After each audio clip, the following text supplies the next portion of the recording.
The life of Abraham.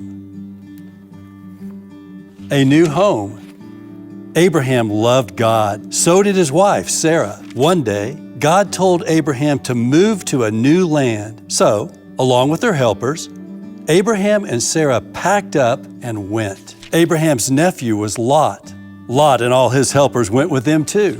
The helpers began to fight. There was not enough grass for all the animals. So Abraham said to Lot, "You pick your own land to live on." So Lot chose the best land. It had the most green grass and the most water for his animals. Lot moved to his new home. Then God gave Abraham a blessing. God said, "All the land you see here will be yours forever. Also, you and Sarah will be blessed with many children." God led Abraham and Sarah to a place called Hebron. It was beautiful. One hot day, Abraham was resting near his tent. He heard footsteps. 3 men were standing nearby. Abraham went out to greet them. "Would you like to rest in the shade? We have plenty of cool water to drink. Can I get you something to eat?" Abraham told Sarah about the visitors. He asked her to make a tasty meal. While they were eating, the 3 visitors shared some exciting news. They said, "Your wife is going to have a son." Sarah heard what they said, and she laughed, thinking, "I am too old." God asked Abraham, "Why did Sarah laugh? Anything is possible with the Lord." Sure enough, the next year, Sarah had a baby boy, and they named him Isaac. Well, hey, welcome to Mission Hills, wherever you are in the world. We're so glad that you're with us today. Super excited. We're launching a new series this weekend called Explicit, Unfiltered Stories of God's Grace. Just a little assurance for all the parents out there. We know that because of our current circumstances, there's a good chance you got small children in the room with you, and you might be freaking out a little bit about hearing that the title of the series is called Explicit. Don't worry, I promise we will not use a lot of explicit language or a lot of lurid details. We're going to keep it tasteful, but what we're not going to do is we're not going to edit out all the uncomfortable parts of some really powerful stories in the Bible. Because honestly, I believe it's from those uncomfortable parts that many of us find real encouragement, okay? Listen, I don't know about you, but the story of Abraham that I just heard, by the way, that came from a very popular kids' Bible, and it is a very cleaned up, and I would say watered down version. And I'm not knocking them. I understand why they did that, given that their audience was small children. But listen, that version of Abraham's life is a little hard to relate to. I feel that way, maybe you feel that way, right? Maybe your life, like mine, isn't quite that perfect. You read that story and you're like, man, God called, he answered, right? You know, God made promises, he believed, he was kind-hearted, he was generous. I mean, he just seems like he had it all together. And it may be that you listen to a story like that and you go, if that's what it takes to be part of God's story, then I don't think I got a chance, because my life's a little more messed up than that. Well, good news, so was Abraham's.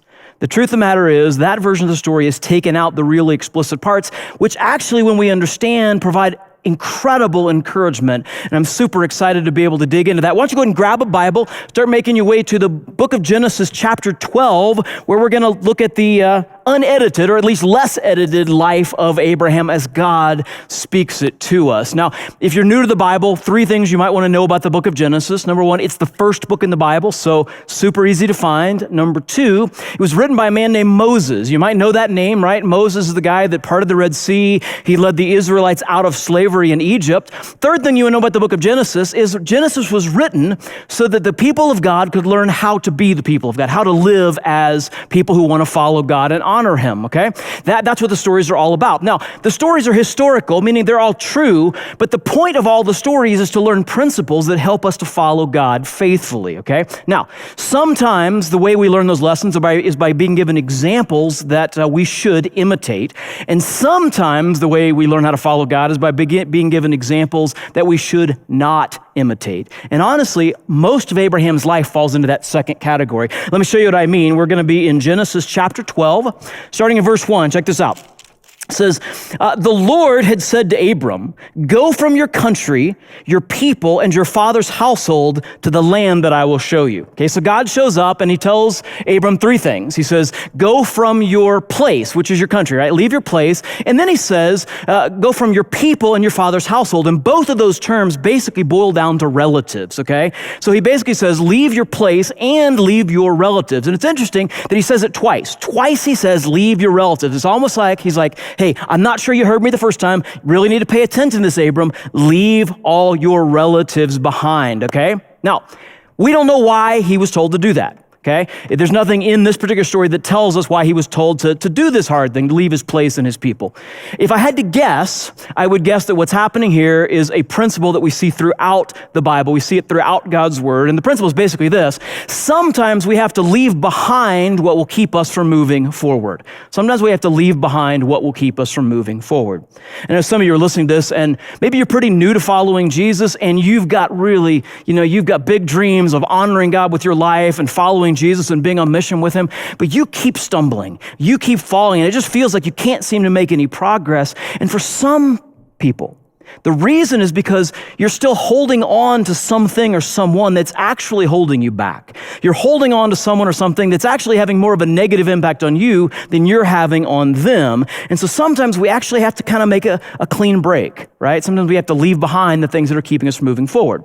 I'm not saying we have to leave behind every non-Christian friend. In fact, at Mission Hills, we're all about helping people become like Jesus and join him on mission. It's pretty hard to be on mission, extending God's influence into the lives of people if we don't know any people that don't know God, right? So having non-Christian friends is great, but when those friendships become things that keep us from becoming like Jesus and following him, sometimes we have to leave them behind so that we can continue to move forward, okay? So I think that's probably what's happening here. God says, you got to do this.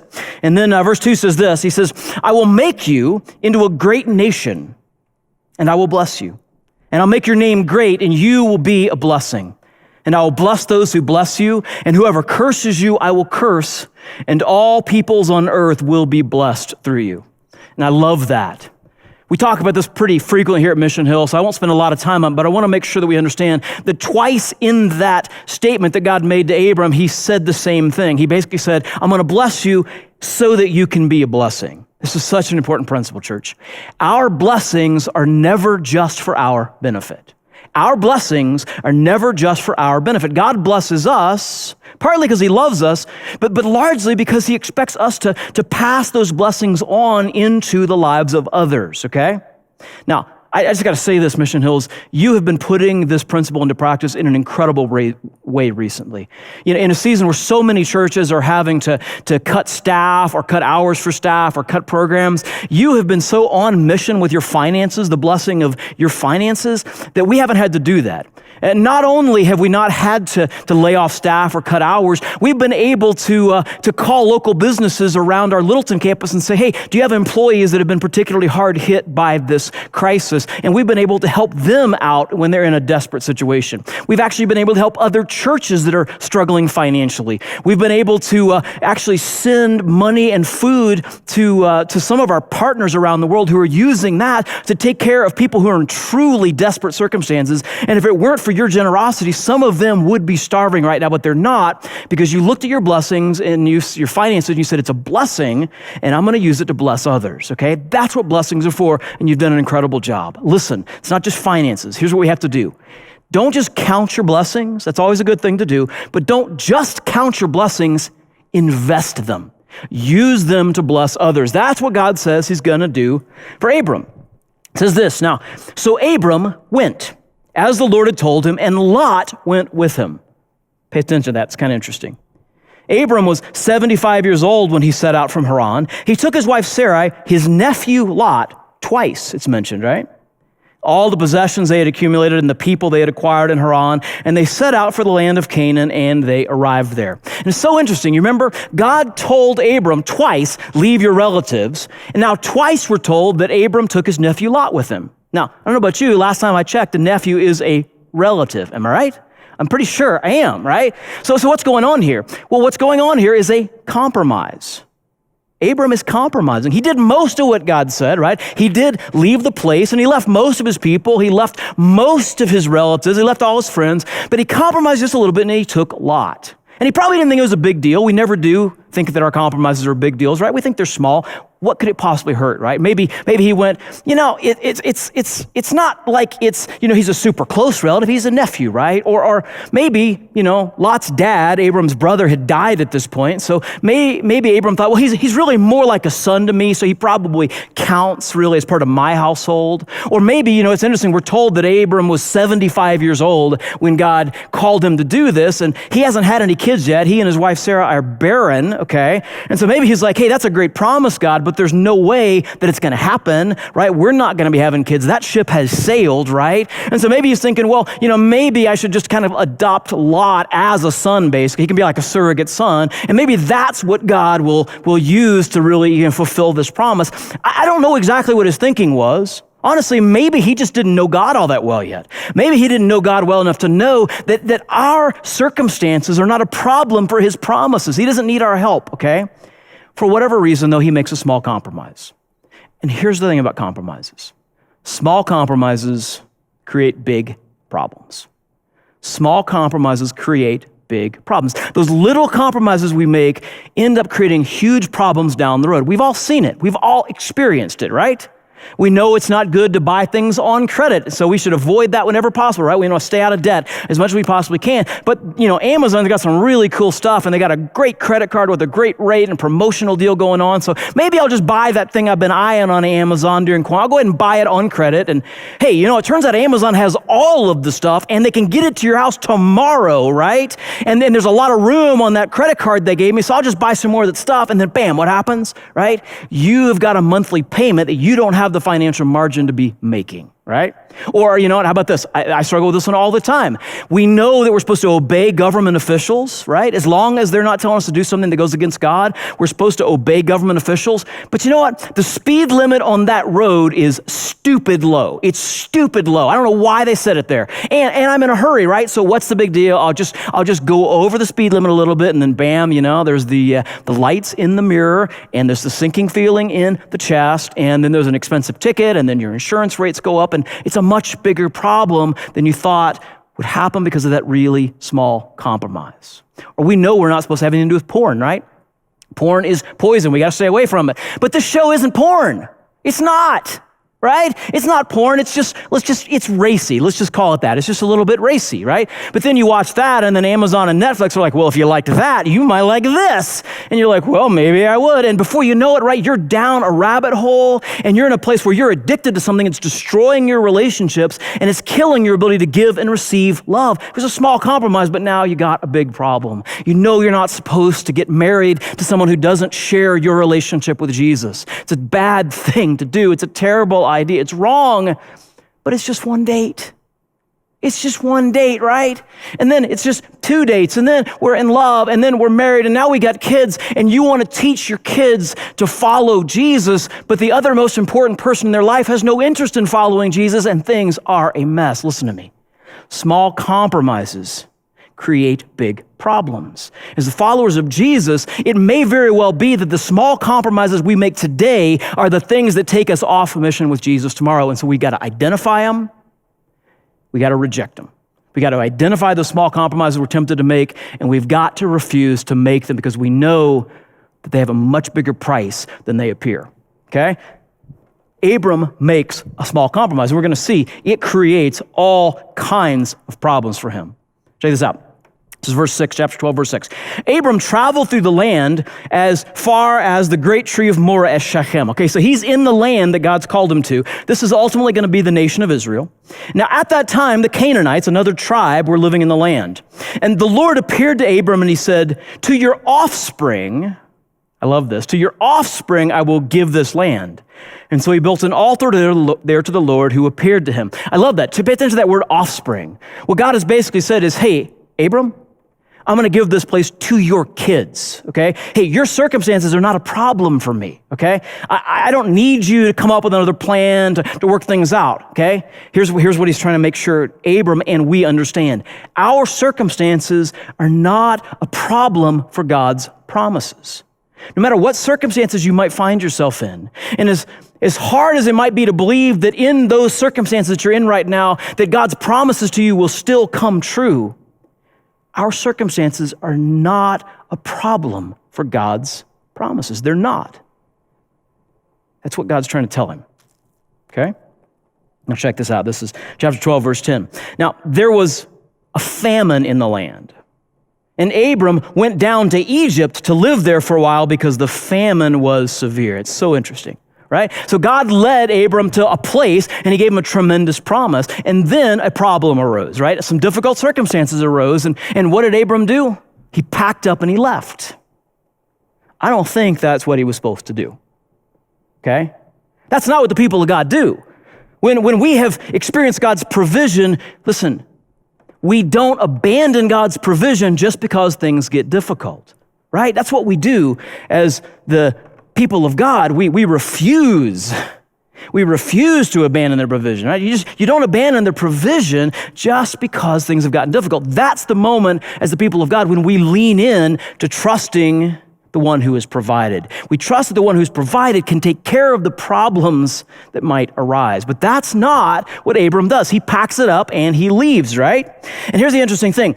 Check this out. Sometimes when we abandon God's provision, we also leave the safety of his protection. And Abram seems to feel that almost immediately. Check this out. As he was about to enter Egypt, he said to his wife, Sarai, "I know what a beautiful woman you are. When the Egyptians see you, they'll say, 'This is his wife,' and then they'll kill me, but they'll let you live." So he's afraid. He's afraid. He realizes he's in a dangerous place now. So, he says, "Say that you're my sister." That's interesting, right? He says, "Say you're my sister so that I will be treated well for your sake, and my life will be spared because of you," right? Can we just acknowledge that Abram is a man with a plan? This man's got a plan for every problem that he sees for God's promises, doesn't he, right? He says, "Oh, you're going to make me a great nation, God. That sounds great, but I don't have any kids, and I don't see that happening, so I'll just pull Lot along with me, right? And hey, you gave me this land here, and you made a great promise. That's awesome, but there's some difficult circumstances here, so I know a better place. I'll just head down there, right, until this problem passes over, right? Oh, now that I'm down here, I'm a little afraid that I may not have your protection, and people might attack me. They might kill me. My wife's pretty hot, right? I could definitely see that this could be an issue. Here's what we're going to do. Hey, girl, you're going to say that you're just my sister, right? And here's the interesting thing. He's got a plan for every problem, but what we're going to see is that his plans are the problem. The plans he keeps making, they are the problem. They create things that are so much worse than the circumstances he was facing to start with, right? So that's what he does. Let me summarize, okay? So he says to everybody, "Oh, yeah, she's good looking, but she's my sister," okay? So some of the Pharaoh's officials see that she's hot. They take her back to Pharaoh's palace. Now, there's no details given about what happens here, but I think we can probably fill in the blanks about what happened there. Now, they don't leave Abram empty-handed. They actually pay him a bunch of stuff for his sister, right? They give him a bunch of animals and products and things like that. And I'm sorry, this is probably the most explicit thing that I'm going to say here. So if you need to beep this out for your kids right now, go ahead and do it. It kind of sounds like Abram pimped out his wife. Am I right? It kind of sounds like it. Somehow or other, they figure out in Egypt, they figure out in the Pharaoh's house they made a mistake. What we're told is that some diseases begin to come on them, and they go looking for the source of the problem, and we're not told exactly how they figured it out, but they eventually figure out that this woman in Pharaoh's house, maybe also in his bed, it's not that man's sister, it's his wife. And so they send her back. They kick both of them out, right? And here's what's interesting. They do let him keep his stuff, okay? But now there's bad blood between Abram and his family and the Egyptians. And if you know anything about Israelite history, there's still bad blood. That bad blood continues to be an issue throughout the Bible and really throughout the rest of history, okay? It all started right here. There are long-term consequences for the decisions that we make. Speaking of that, you remember the first bad decision he made? He took Lot with him when he probably wasn't supposed to do that. Check this out. This is Genesis chapter 13, verse 5.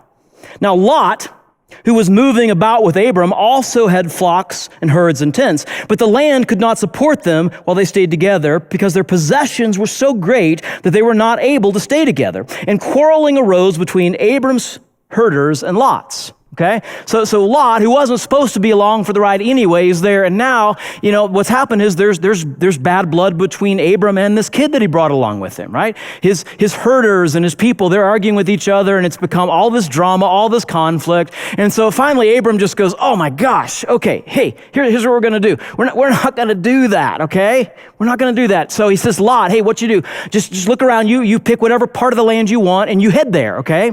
Lot, of course, looks around, he finds the best part of the land, and that's where he goes. Great, okay? Abraham has been selfless. That's awesome. The problem is Lot picked the best part of the land, and other people know that's the best part of the land, and so there's like constant battling going on for possession of that territory, and some kings are kind of fighting over it. Lot ends up getting kidnapped in the midst of this, and so Abram has to go to war against that king to get back his nephew, who shouldn't have been here in the first place, right? That's what has to happen.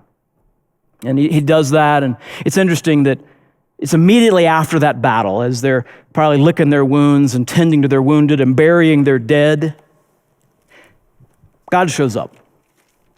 And he has another conversation with Abram, and what he says to him basically amounts to what I think is an I told you so. Check this out. This is Genesis 15:1. After this, the word of the Lord came to Abram in a vision. Do not be afraid, Abram. I am your shield, your very great reward. Do not be afraid. You may know, you may not. That is the most commonly repeated command in the whole Bible. God actually says some form of do not be afraid literally hundreds of times, and that's the very first one. The very first time God said to his people, do not be afraid, it was to this man, Abram. And why did he say it? Because Abram is consistently a man who is driven by fear. He's constantly looking at his circumstances and going, these are a problem.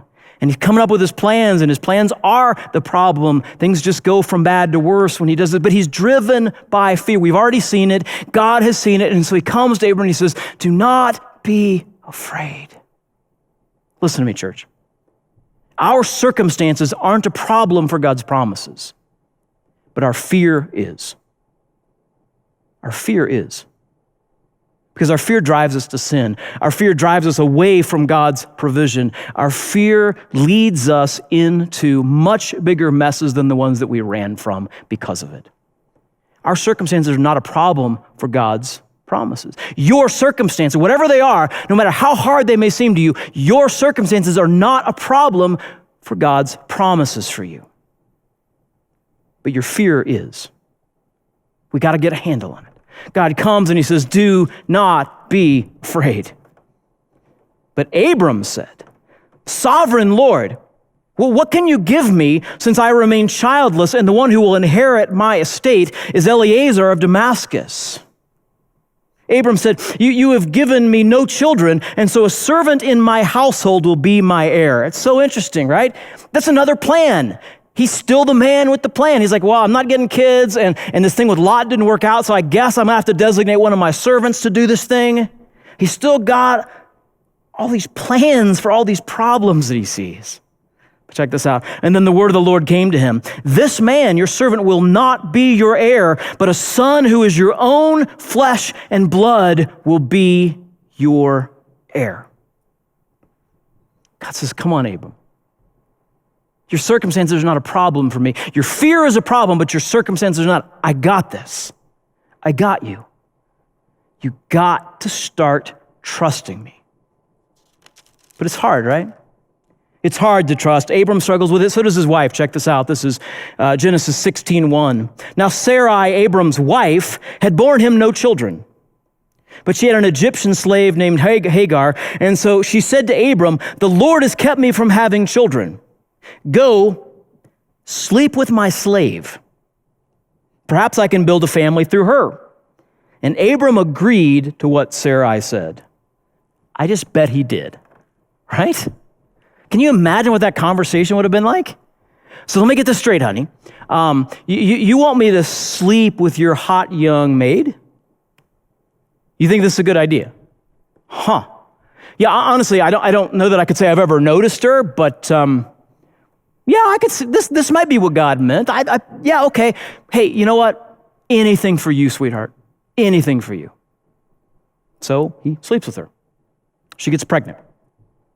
When she gets pregnant, she begins to look down on Sarai, who can't get pregnant. That was a big deal in those days. And so now there's drama between these two women. Okay? Gets pretty bad, and eventually, 16:5, this is what Sarai says. Then Sarai said to Abram, "You are responsible for the wrong that I'm suffering. I put my slave in your arms, and now she knows that she's pregnant. She despises me. May the Lord judge between you and me." Which is kind of a code for, you better do something about this, dude. I know, yes, it might have been my idea, but you're the one who did it, okay? You're not the one having to deal with the problem that I'm having to deal with, so you better do something about it, Buster. And what he ends up having to do is such a mess. He sends Hagar away, and she has a child. His name is Ishmael. Ishmael ultimately becomes the father of tribes that are still fighting with Abraham's descendants today. The father of the faith of Islam, a man named Muhammad, you may have heard the name, he claims that he's a direct descendant of Ishmael, okay? And we know how the Muslims and the Jews get along today, right? Listen, trying to solve God's problems for him just creates problems for us. Do you hear me, church? Sometimes we take matters in our own hands because we think our circumstances they're too difficult, or we don't think God's moving fast enough, and so we go, I'll take care of this for you, God. But listen, trying to solve God's problems just creates problems for us. Bigger problems than we could even imagine. Now, when Abram, who's about to be Abraham, is 99 years old, God comes to him and he speaks. Genesis chapter 17, verse 5 says this, "No longer will you be called Abram. Your name will be Abraham. For I have made you a father of many nations." Abram means something like his father is exalted. Abraham means father of nations. And so God says, I've got a new name for you. If you'll just trust me, I'm going to do something you would never think possible. I will make you very fruitful. I will make nations of you, and kings will come from you. And it's not just Abram, who's now Abraham. It's also his wife. Verse 15 says, God also said to Abraham, "As for Sarai, your wife, you are no longer to call her Sarai. Her name will be Sarah." That was a little bit trickier. Sarai and Sarah both mean princess. Best guess is that Sarah adds a word. It adds a letter into the name, and it's a letter that's part of the name for God in Hebrew, which is Yahweh. It adds in a letter from Yahweh into her name, so maybe something like Princess of God. Okay, but the point is that for both of these people, God says, if you just trust me, okay, if you just let me fight the battles that need to be fought, if you just let me deal with the problems that need to be solved, I'm going to do things for you that you could never even imagine. I'm going to make you father of great nations. You're not just a princess anymore. You're the princess of God. And I wonder sometimes if God doesn't have a name for each one of us, that if he whispered it to us right now in the midst of our fear and our struggling, we would go, how can that possibly be true? And he would say, by trusting me. By trusting me. He said, I will bless her, your wife. I will bless her, and I will surely give you a son by her. I will bless her so that she will be the mother of nations. Kings of people will come from her. And Abraham fell face down. He laughed, and he said to himself, will a son be born to a man 100 years old? Will Sarah bear a child at the age of 90? And I love that. It says he fell down and he laughed. Now, normally, to fall down is an act of worship, but when you fall down and laugh, that's not worship. In fact, I actually wonder if maybe what Moses is saying here is literally, he fell down laughing. This was so hilarious. This was so hard for him to imagine. His fear and maybe even his bitterness at this point was so great that he laughed in the face of God. I said, I just can't buy it. I can't. A little while later, some angels came to Abram. They came as men, but they came bearing a message from God, and they said, hey, by this time next year, it's all going to be true, okay? By this time next year, it's all going to be emotional. By this time next year, Sarah will have borne you a child. And it's interesting. Sarah was listening. Chapter 18, verse 12 records her response. And so Sarah laughed to herself as she thought, after I am worn out and my Lord is old, will I now have this pleasure? And then the Lord said to Abraham, why did Sarah laugh and say, will I have a child? Will I really have a child now that I'm old? Is anything too hard for the Lord? I will return to you at the appointed time next year, and Sarah will have a son. Now Sarah was afraid. See, Abram's not the only one. Sarah was also afraid. And I think sometimes our fear is infectious. Sarah was afraid, and so she lied. See, fear leads to sin. It leads to mistakes. It leads to bad decisions. And she said, I did not laugh. But he said, yes, you did laugh. Yes, you did. And then the angels tell Abram that they're going down. There's a couple of cities nearby called Sodom and Gomorrah, and they're terribly wicked places, and God is going to wipe them off the face of the earth. The problem is that Lot, you remember Lot? The person that we're told twice Abram brought along, even though he was twice told, don't bring your relatives. He's already rescued him once, and now he's got to rescue him twice because Lot is living in Sodom. And so Abram begs for mercy to have Lot be saved. And there's kind of a deal struck, and the angels go in, and when they get into the town, things don't go well, okay? Let me keep this super PG, all right? The men of the city see the angels thinking that they're men, and they want to get, let's call it, overly friendly with them. Lot refuses, and he says, here, take my daughters instead. And that is messed up. That is so messed up, I don't even know where to start with it, okay? But that's what he tries to do. That doesn't work, and so the angels basically say, hey, you guys got to run, okay? God begins to destroy the city, but as Lot and his family run, they were told not to look back, but Lot's wife looks back. She turns into a pillar of salt. It's a crazy story. You can read it. Lot ends up living in a cave, and in that cave, his daughters get him drunk, and they do unspeakable things. It's messed up. And then, you're not even going to believe this. You're not going to believe this. And then, Abraham does it again. He gets afraid that somebody is going to kill him to get to his wife, and so he does it again. He says, no, just say that you're my sister.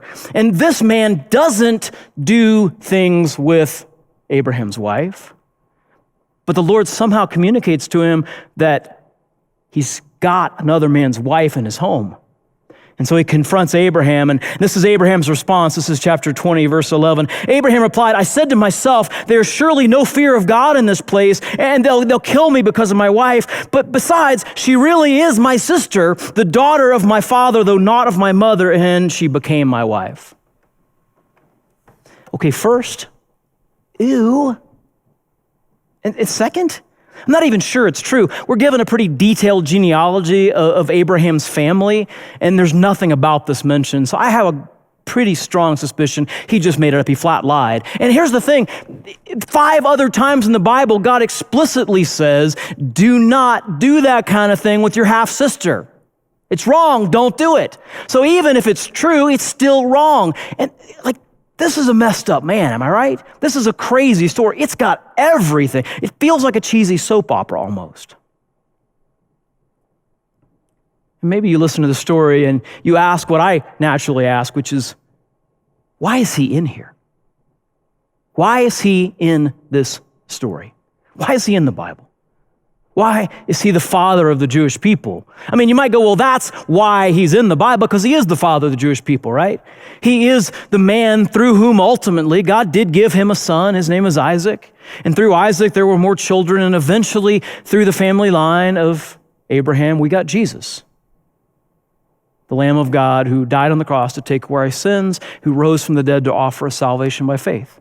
I mean, that's why he's in the Bible. My question is, why him? Right? Why him? Why this messed up man? Why this jacked up joker? In the midst of all the mess that he'd created,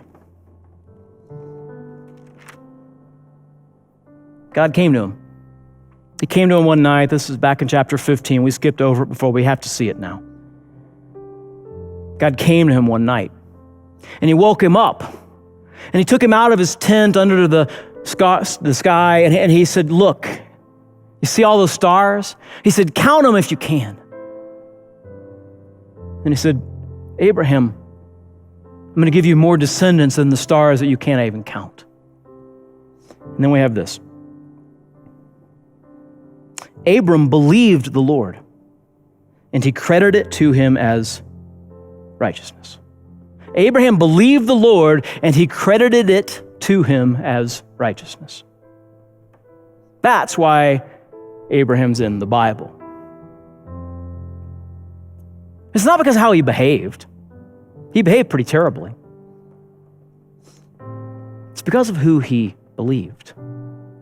See, if it was a question of how he behaved, he's not a righteous man. None of us are. We've all sinned. We've all fallen short of the glory of God. We've all done it. And Abraham, no different than the rest of us, although his sins might be different. If it was about Abraham's behavior, he couldn't be righteous. But God wasn't counting his behavior. He was paying attention to his belief, his trust, his faith. Listen, God counted him righteous because of who he believed, not how he behaved. And that's the foundation of this thing we call the gospel. That we don't earn our way into God's good grace. If we could do that, we wouldn't need his good grace. We need his good grace because we're not good. But there's a famous verse. And even if you're new to church, you might know this one.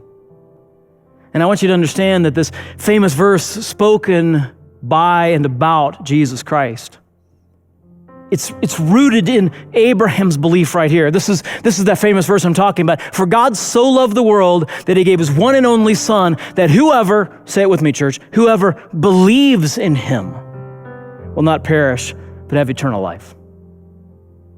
Not to the one who behaves good enough, because none of us are good enough, but to the one who believes that Jesus lived a perfect life, that he died on the cross, that he rose from the dead, and that he offers us forgiveness by faith. That's why Abraham's in the story, because he believed God and God counted it as righteous. Not his behavior, but his belief. And that may seem hard to imagine, but think about it this way, right? You left home. It was a perfect home, but you struck out on your own. You built yourself a boat and you set out, and you got 1,000 miles away from home, and you realized you'd made a terrible mistake. You had no business being out here, and the wind and the waves have destroyed the boat, and you're about to drown, and you're 1,000 miles from shore, and there's no way you can swim home. But someone followed you. A boat comes up, and then the captain of the boat says, "Get on board, I'll take you home." You got to decide, do you trust him or not? You can say, "No, I don't trust him," and you can keep trying to get back to shore on your own efforts, but you're not going to make it. There's no chance. Or you can trust him, and he'll take you to the home you never should have left. That's the gospel. God sent his only Son, that whoever believes, trusts, has faith, will not perish but have eternal life. Listen to me, I'm not saying that our behavior doesn't matter. It doesn't matter for our salvation. This is the truth. We got to understand this. Salvation, for Abraham, for all of us, salvation depends on who we believe, not how we behave. Okay? But I'm not saying our behavior is utterly irrelevant, because listen, if you're a follower of Jesus, we have to hold on to this truth, is that how we behave reflects on who we believe. We're the hands and feet of Jesus in the world. We're on mission with him, extending God's influence, and how we behave reflects on who we believe. What people think about the God that we believe in depends in a large measure on how we behave. And listen, I know this crisis has been hard on all of us. Our tempers are hot. We're frustrated and we're stressed. And it's coming out in the way we talk to each other. It's coming out in the way we talk to our families. It's coming out on social media. It's coming out in the way that we talk about other people. It's coming out in racism and prejudice. It's coming out in the riots that are in the violence that's erupting all around us. And the followers of Jesus have to speak against it. We have to decry, we have to denounce racism and prejudice. And we also have to treat one another with love and grace and mercy and kindness, because how we behave reflects on who we believe. But at the end of the day, salvation depends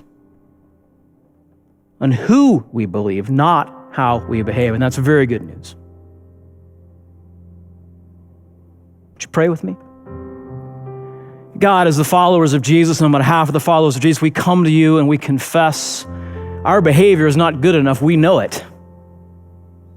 And even in just recent days or weeks,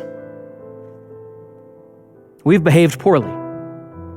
And we know it hasn't reflected well on you in whom we believe. And so we confess our sin and we ask for your forgiveness. Lord, for some of us, the sin is not even a sin of commission, it's one of omission. We haven't spoken up against wrong things that are being done. And in that way, Lord, maybe we fail to hold back the dam, the flood of hatred and violence. And Lord, give us the courage to behave well so that it reflects well on who we believe. But Lord, we're so grateful that it doesn't depend on how we behave. It depends on who we believe. Hey, listen, if you're a follower of Jesus, would you do something? Would you just start praying right now for the people around the world listening to this who thought that they had to behave their way into God's love? And if that's you, I just want to speak to you for a moment. Please hear this truth. You don't. That's not the gospel. That's not Christianity. It is who you believe, not how you behave. Jesus died for your sins. He rose from the dead. Those are facts of history. And if you will put your trust in him, you will be forgiven and you'll be a part of his family forever. And if you've never done that, now's the time. Wherever you are, this is the conversation you're going to have with God right now. Just say this to God. Say, God, I've done wrong. I've sinned. I'm sorry. I know that I can't behave well enough to earn salvation. Jesus, thank you for dying because of your love for me. Thank you for paying the price of my sin. I believe that you rose from the dead. I do. So Lord, I put my faith in you right now. I put my trust in you. I'm investing my belief in you. Come into my life. I'm yours. Amen. And if you made that decision for the first time, I'm so excited about that. Cannot tell you how excited. I want to celebrate with you. We want to celebrate with you as Mission Hills Church. So, hey, listen, please click that button right below me, that I said yes button, or text the word Jesus to 888-111. Either way, you're going to get a link back to some things. We want you to know about this God that you put your trust in. We want you to know what it looks like to follow him. And we love, love, love being able to celebrate with the people who tell us, hey, I said yes today.